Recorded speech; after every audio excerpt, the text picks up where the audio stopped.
It's time for Quick Calls with Mike the Ref on the Edmonton Sports Podcast Network. And fans are just filing out of a sold-out show here at the Abbey Master Builders Center. They were grabbing extra chairs here for it, but we just had Headlock of Horrors too. Once again, I'm Mike the Ref. Welcome to Quick Calls here on YouTube. Going to be simulcast on the podcast network. And as you can see, well, if you're watching on YouTube, I'm not by myself here tonight. As tradition on the network, everybody introduces themselves. Go ahead. Hey, my name's Jamie. I'm a super fan of the CWC, and this is my first quick call. Pleasure to have you here. We've had a lot of people say they want more fans' interest in what the shows are all about. Well, this is the best way to do it, folks. So it's a pleasure to have you here, Jamie. Well, thanks for having me, Mike. Before we get into the matches themselves, what did you think of the card overall? Card overall was great, as always. It's they always put on an amazing show here at the CWC, and I couldn't have asked for a better end of the night with the returning Jude Dawkins. Yeah, we're going to get to that because I don't think anybody in the building knew that was going on here, but let's get on to these matches here. Right off the bat, we had the Alberta title being defended by the champion Dylan Stone as he was taking on his number one contender, Cato. His arch nemesis. Arch nemesis, number one contender.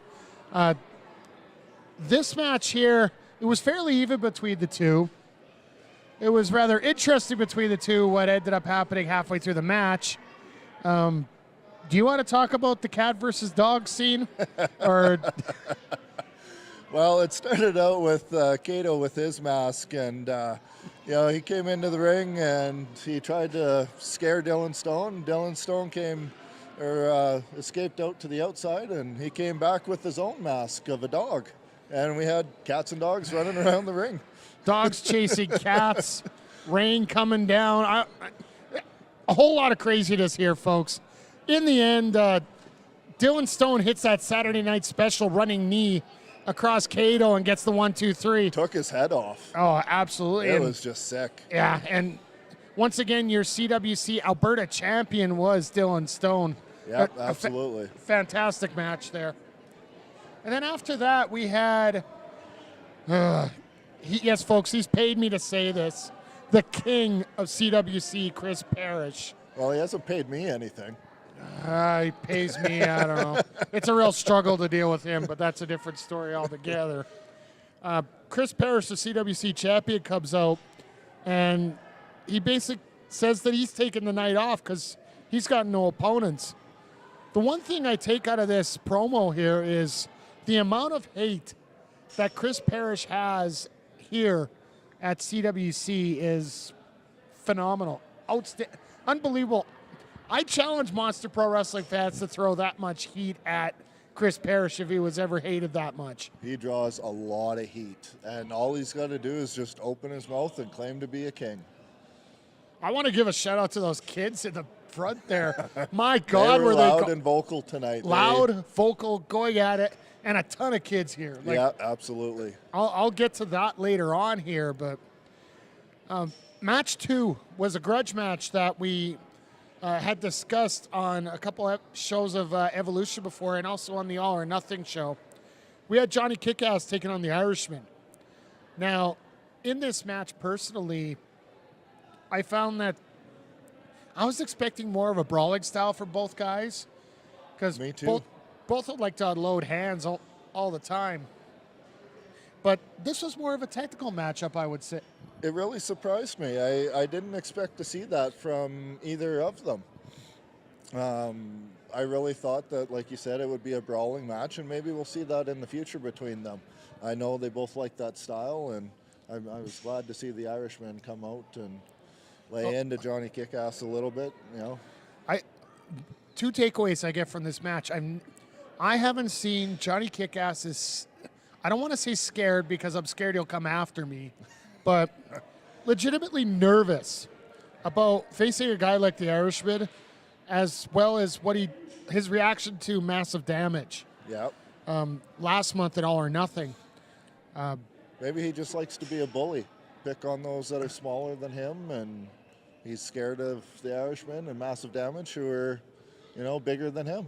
Yeah, But in the end, you got Johnny Kickass comes in and tries to bring the chair into the ring.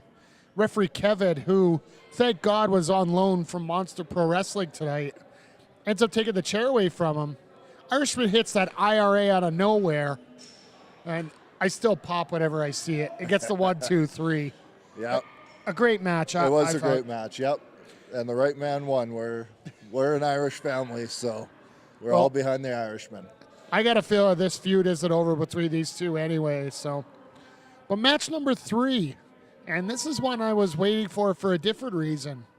You got Lumberjack Larry, who has been riding a really hard time right now. He ended up losing to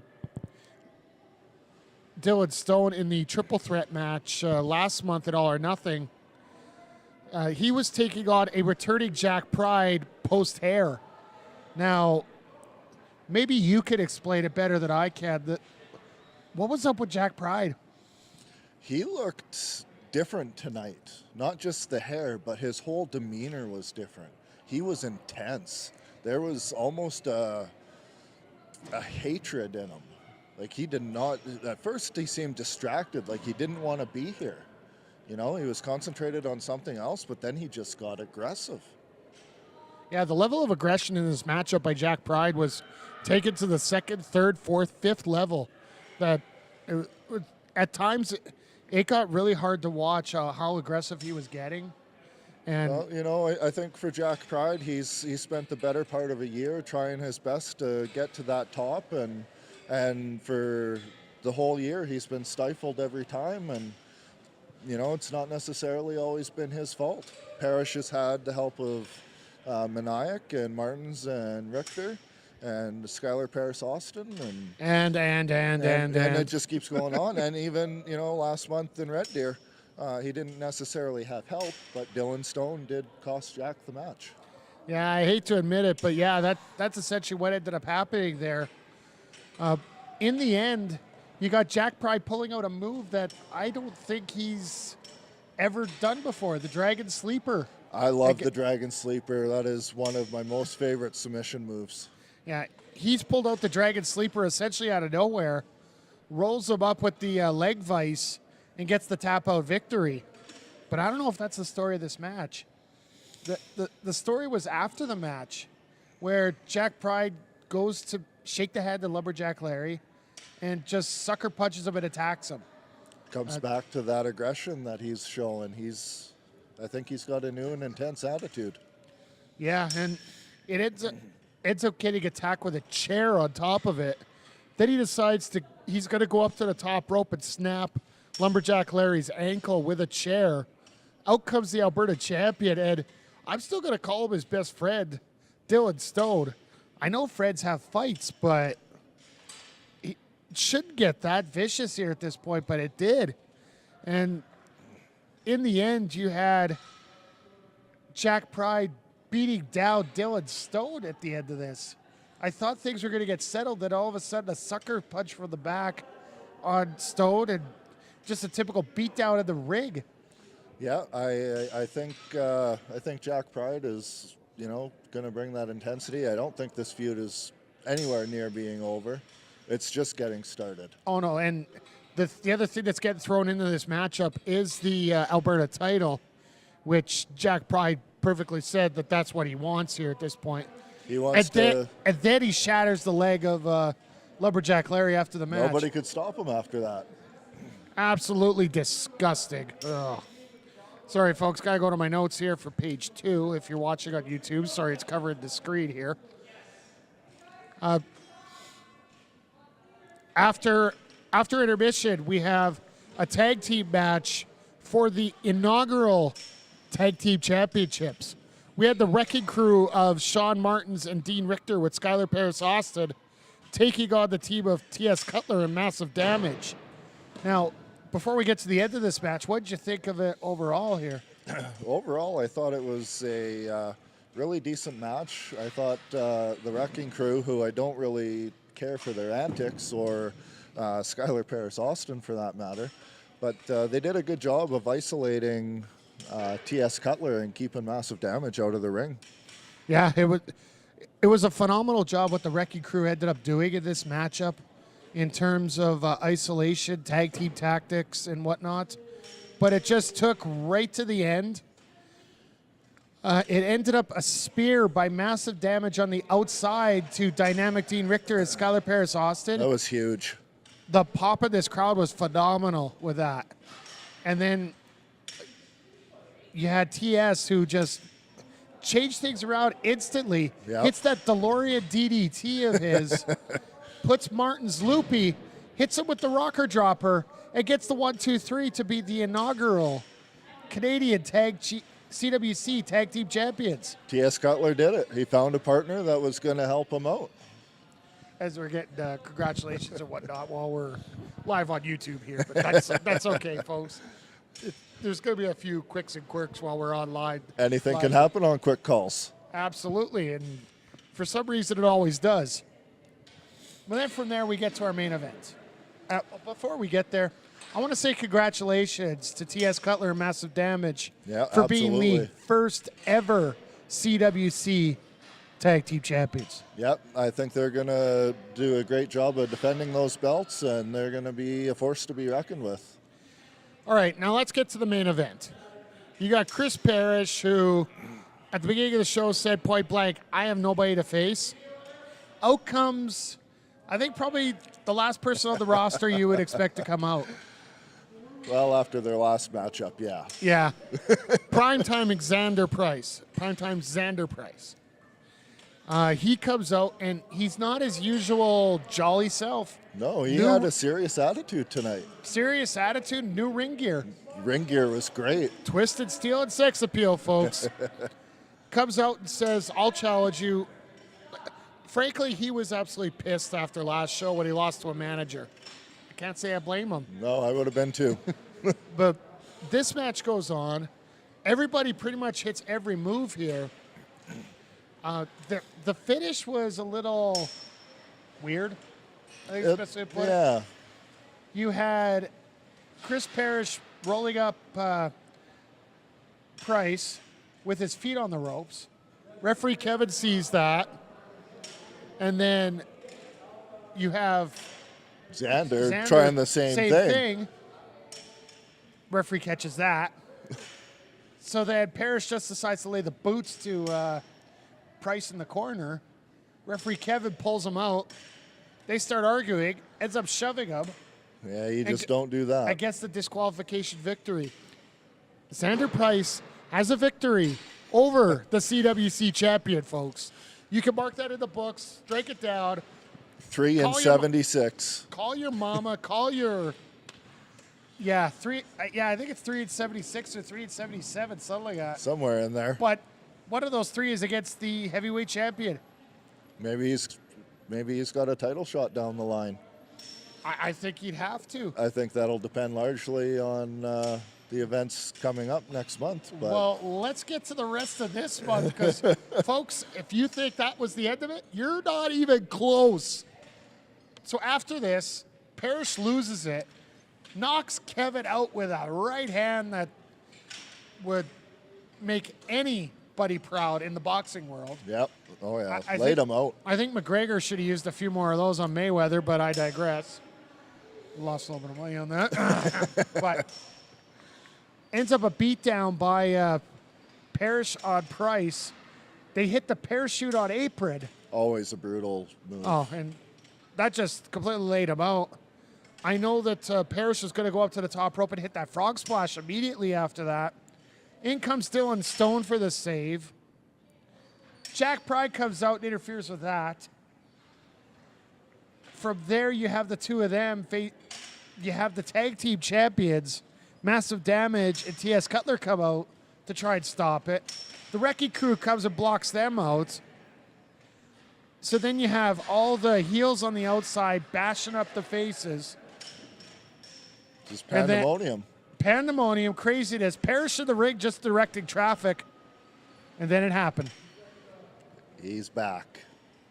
The Cheetah Bear, Jude Dawkins, comes out of the curtain and absolutely cleans freaking house. Takes out Everybody. Absolutely everybody. Takes out Parrish, takes out Pride, takes out the Wrecking Crew.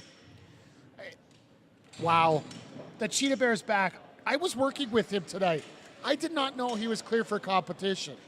I know that he asked KJ Cash to come help me with the second half of the show on commentary, but I didn't know the reason why.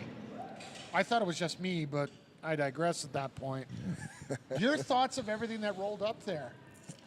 Well, that last match was amazing. It was a great contest, and it was just chaos when it ended. Everybody was in the ring. We got a lumberjack match coming up next month now. It was a great main event, a great way to end the night. Yeah, absolutely.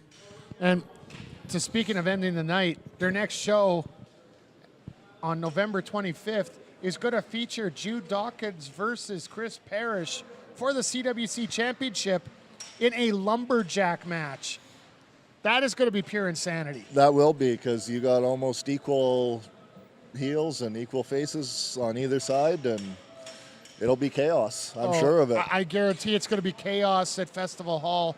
I think this might be one of the last times we are at the Abbey Master Builder Center, which was I would say completely sold out here. It was a capacity crowd for sure. They were looking for chairs, folks. That's how full it was. They were looking everywhere they could to find an extra chair to get in here. But from there, let's go to our highlight of the night. You have a particular highlight of the night you want to go with here right now? That highlight of the night for me was that Saturday night special by Dylan Stone. He absolutely took Cato's head off with that. Oh, that's a great pick. That first match right off the bat, it got the crowd going. We had a dog and cat fight in the middle of it. A little bit of everything. And yeah, that Saturday night special, wow. Yeah. And for me, I'm going to go with the tag team title match. And the fact that T.S. Cutler finally gets his just desserts and gets that pin and the win and the title that he really deserves. He's fought long and hard for that. He has worked very hard for that. And I think both of us, I don't even have to ask you. I'm going to go straight forward with it. The surprise of the night has to be the appearance of the Cheetah Bear in the ring. Absolutely. Like, nobody knew he was ready. From the medical reports I received in mid-September, they said maybe February, maybe March. But no, he's cleared to go now, which just a testament to the training and also the help with Bond Nutrition, the sponsors of the CWC. I got to get a plug in for them there as well. So. Absolutely. But I think that's going to wrap it up on this show of Quick Calls here. Any last thoughts from you, Jamie? No, other than we'll be back to see everybody on November 25th at Festival Hall. Yeah, it's going to be a heck of a show here, folks. Our next Quick Calls episode is actually going to be 1 week from tonight, which this will be coming out on Sunday. So you got November 4th, MPW Retribution from the Alberta Avenue Hall in Edmonton. Myself, I'm going to have a couple very special announcements coming up on there. One with my very special guest, Mark Pontarolo of Pontarolo Productions. And also I'm going to have Andre C. and the Wrestling Mind, Brian Hamilton, are scheduled to be there as well. We got two big announcements about stuff coming up on the network here. Don't forget the Sounds of Struggle coming up usually every Thursday. And then our next episode of Evolution, which is going to feature... Sorry, folks, got to go through my notes here. We got the Alberta title match, the Jack Pride match, and the tag team title match. It's probably going to be coming out in a week to 10 days' time. And, folks, if you haven't seen CWC Evolution, I highly recommend you do because, you can speak to it as well. It's a phenomenal show. You guys do an amazing job with the product, and I love watching it every week or every day it comes out. Well, and trust me, folks. I wish it was weekly. Trust me, folks. We're getting something special going here. So, but anyway, on behalf of Jamie, once again, thank you for coming out. Thank you for having me, Mike. This is Mike the Ref saying, if you're going to make a good call, make a quick call. And this has been Quick Calls from the Abbey Master Builders Center in Blackfalds, Alberta, with CWC Headlock of Horrors 2 here on the Edmonton Sports Podcast Network. This has been Quick Calls with Mike the Ref on the Edmonton Sports Podcast Network. Contact us on Facebook or check out edmontonspn.podbean.com.